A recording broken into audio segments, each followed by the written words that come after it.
जय गुरुदेव। शक्तिपात के माध्यम से कुंडलिनी जागरण के संबंध में कुछ प्रश्न और उनके उत्तर। प्रश्न सुनते हैं महर्षि वशिष्ठ ने भी रामचंद्र जी पर शक्तिपात किया था। गुरु महाराज हाँ, उसका उल्लेख योग विशिष्ट में मिलता है। प्रश्न क्या दीक्षा का प्रभाव सभी शिष्यों पर एक समान होता है? गुरु महाराज नहीं। सबसे पहले तो विभिन्न गुरुओं का सामर्थ्य में अंतर होता है, फिर गुरु के चित्त की अवस्था भी सर्वथा एक समान नहीं होती। उसके पश्चात शिष्यों की चित्त भूमिका भी अलग अलग होती है। सबसे पहले है उत्तम अधिकारी, जिसका चित्त दीक्षा से पूर्व ही भक्ति से भरा हुआ है। उन्हें तत्काल ही दीक्षा फलीभूत हो जाती है, जैसे पक्षी उड़कर सीधा ही वृक्ष की चोटी पर जा बैठता है।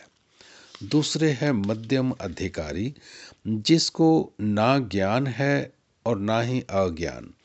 उसका चित्त खाली स्लेट की तरह है, किंतु दीक्षा ग्रहण करते ही उसमें भक्ति, ज्ञान, योग की तरंगें उठने लगती हैं। जिस प्रकार बंदर एक शाखा से दूसरी शाखा पर कूद फांद करता हुआ वृक्ष की चोटी तक जा पहुंचता है, ऐसे ही उन साधकों को दीक्षा का फल भी क्रमिक होता है। तीसरे हैं अधम अधिकारी, जिनमें पहले भक्ति का लेश मात्र भी नहीं होता, किंतु दीक्षा के पश्चात भक्ति का अंकुर फूट आता है। जैसे चींटी मंद गति से ऊपर चढ़ती है और पेड़ की चोटी तक पहुंचती है, ऐसे ही इस साधकों को भी दीक्षा का फल थोड़ा देर से मिलता है। ये तो हुई दीक्षा समय की बात, किंतु जैसे दौड़कर कई बार पीछे वाला आगे निकल जाता है, इसी प्रकार अधम अधिकारी भी कई बार बाजी मार ले जाता है। दीक्षा के पश्चात कितना साधन करता है, जगत के प्रति वैराग्य की स्थिति क्या है, मन में समर्पण भाव कितना है, इन बातों के आधार पर कई बार चींटी पक्षी का रूप धारण कर लेती है तथा साधन में उन्नति की गति अत्यंत तीव्र हो जाती है। वैसे उन्नति की गति को 9 भागों में बांटा गया है: तीव्र, तीव्रतम और तीव्रतर, मध्यम, मध्यम, मध्यम मध्यम और मंद मध्यम, मंद मंदतर, मंदतम।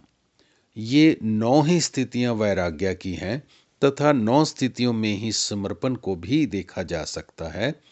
इनका साधन की उन्नति के साथ घनिष्ठ संबंध है। प्रश्न इसका अर्थ ये हुआ कि साधन में उन्नति के 2 पक्ष हैं, एक गुरु, दूसरा शिष्य। गुरु की सामर्थ्य तथा शिष्य का साधन और समर्पण। गुरु महाराज ठीक समझा। साधन का आरंभ गुरु करवाते हैं।